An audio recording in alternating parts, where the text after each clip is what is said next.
Les enfants du CAFI sont le fruit de la guerre d'Indochine qui se déroula de 1946 à 1954.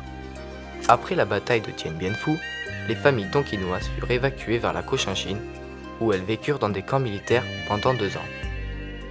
En 1956, les familles prirent le bateau jusqu'à Marseille. Le voyage dura 23 jours. L'insouciance l'emporta sur la confusion. Lors de cet exode, les enfants vécurent cette traversée comme une aventure. Arrivés à Marseille, ils furent répartis dans 2 camps militaires avant d'intégrer, 2 mois plus tard, le carré de Sainte-Livrade-sur-Lot, ancienne poudrerie.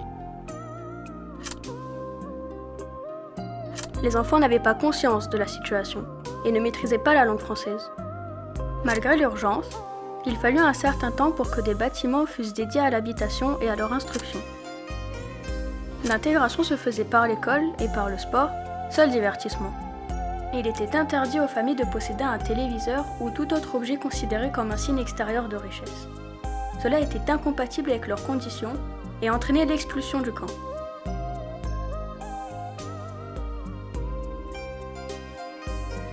Les enfants passaient leurs grandes vacances dans les champs.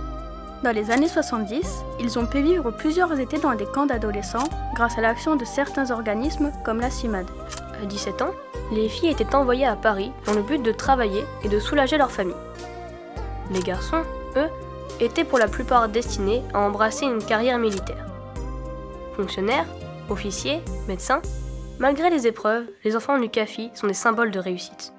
Cependant, les conditions difficiles ont laissé des séquelles. Et malgré une intégration heureuse, le fait qu'ils aient vécu tous ensemble dans le camp a créé une sorte de communauté, solidaire mais singulière, à part. Ils sont restés attachés à ce lieu par une sorte d'enracinement silencieux. Et y reviennent régulièrement, car ils représentent une partie de leur histoire dont il faut perpétuer la mémoire.